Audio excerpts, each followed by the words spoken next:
Hello viewers, this video is for class 10th economics, chapter 4 Globalization. This is the second part of the chapter where you will be introduced to the concept of the liberalization and about World Trade Organization. So let's start the video. So before understanding the concept of the liberalization and the foreign investment policies, we must know about trade barriers. So what do you mean by trade barriers? Barriers means the restrictions on the imports on foreign goods that are set up by the government. That is only the trade barriers. The barriers or the hurdles or the restrictions which are there just for the trade. So the first barrier which is there, that is what the tariff barrier. Tariff barrier is directly related with the tax. Taxes are imposed on the import or the export, such as custom duty, ad valorem tax, and all such taxes were there. Even now we have the GST as one of the popular tax, and it also acts as the tariff barrier. When these taxes will be high, the companies of the different countries, they are not going to invest in our country. So for that we have to be liberal, we have to reduce our tax burdens. The another barrier we have, that is what non-tariff barrier which indirectly affect the imports or export of the country. It is not directly related with the tax, as taxes we have seen under the tariff barrier, and when I discuss the non-tariff barrier, here we have to include such as the indirect barrier, that is import license, even the import or export quota system or the subsidy. When I say the licenses, so yeah, the government they used to issue the license. The quota, the government they used to fix that this much quantity only you are allowed to import, this much quantity only you are going to export. So that is what the quota system says. So in this way, the non-tariff barrier also acts as the hurdle between the trade, so that the government can increase or decrease the foreign trade with this barriers. They do so to protect or foster their local companies or producers. This is only the main aim for such trade barrier. So let us check what all reasons are behind these trade barriers. This is done to save the domestic industries from the foreign competition. Before 1990, just on the eve of independence, we have seen the government put many of such barriers, and those barriers the government they put to save the domestic consumers from scarcity of the goods caused by export. The government did to promote the industrialization of the country. So that all are the reasons behind such trade barriers. So let us understand, for liberalization we have one new economic policy which was launched in the year 1991, and that time finance minister was Dr. Manmohan Singh, and the government removed the various type of the barriers under this policy. That is what the new economic policy in 1991. This policy was to introduce the LPG policies, that is liberalization, privatization, and the globalization in the Indian economy. That is only the new economic policy which was launched in the year 1991. And the main purpose of that policy was to improve the quality of the goods and even to remove the pressure of the trade barrier which was there by some of the powerful international organizations, such as World Trade Organization was one such organization. We are going to discuss about World Trade Organization even. So the aim was the liberalization, that is what the free trade between the countries of the new economic policy. So let us understand what do you mean by liberalization. Liberalization aims at removing the barriers on the foreign trade, that is, and even you can say the investment. So removal of such restriction, removal of such barriers is only the main aim of the liberalization. As the name says, liberalization. So we have to liberalize our policies. That is what liberalizing. We have to be liberal so that the other investors can come and can invest in our country. So providing relaxation on previous government restrictions, or you can say allowing free movement of the goods, or you can say the capital from one country to another. Restricted trade due to the trade barriers or removal of the trade barrier is only called as liberalization. So with liberalization, business are allowed to make decisions freely about what they want to import or what they want to export.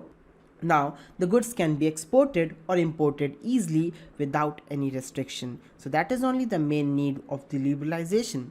and because of the liberalization, globalization is only possible. It would increase the competition within the country, and along with that they would try to improve the performance so that they do not lose their market, because many of the weak firms will leave the market when the other investors will come, when the other MNCs will come, and when they'll not be able to cope up. That is what this would lead to increase in the quality and the quantity of the products when different countries they are going to invest in the another country, okay, with the MNCs. So they are going to bring their technology. So because of that, the local producers will also try to compete with them, and just for competing they are going to follow those technology. They are going to try to match their quality with the quality of their competitor. So in this way we can say liberalization led to the foreign investment that certainly will lead to globalization. Now the main topic, that is what the World Trade Organization. World Trade Organization is an international organization which is set up in 1995 to promote the international trade, and it has 165 member countries, among which India is one of them. World Trade Organization put pressure on the countries of the world to remove all trade barriers such as import and export duties and even the quota system. Even before 1991, the World Trade Organization put pressure on our country even, because before 1991 we did not introduce this policy of the liberalization. So World Trade Organization is seeing that free flow of the goods and services from one country to another. So their main aim is to allow the free flow of the goods and services, the capital and the people across the countries of the world. We have the negative sides of the World Trade Organization even. What World Trade Organization is doing? That is only the debate on the trade practices. The main aim of the World Trade Organization is to allow the free trade among the member countries. However, it has been observed that the developing countries like India are forced to remove their trade barriers, whereas developed countries like USA have retained their trade barriers. This means that is what this issue has led to the debate on the trade practices. World Trade Organization puts pressure, that is what puts pressured on the developing countries to remove trade barriers. But under World Trade Organization, the rules are framed by the developed nation only. So they are only not following, but they are putting pressure to the developing countries. So in this way, at the same time we can say World Trade Organization failed to make the developed countries to remove barriers. Now here comes the benefits of the globalization. The first benefit of the globalization is what? The good quality of the goods and services. To compete with the foreign competitor, the domestic producers are keeping their product up to the mark. So that is what they are maintaining the quality of the goods and services. Even they are creating the proper employment opportunities under the globalization. The MNCs are creating such employment opportunities which is failed by the domestic country's government. At the end we can say it is also one of the benefit of the globalization. Indian companies improved their efficiency and Indian companies grew up to become MNCs. It is the another benefit of the globalization. And IT based services are developed because of the globalization.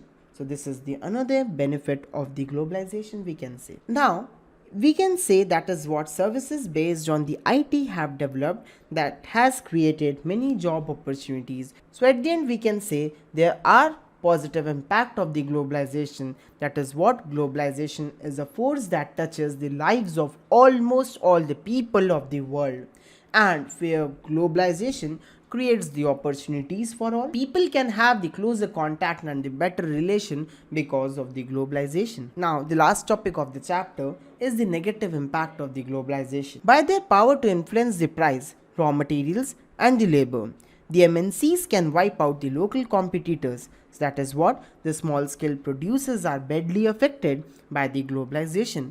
Those who are not capable of competing with the MNCs or with their cheaper price or with their better quality, they are leaving the market. So that is what? That is one of the main negative impact of the globalization.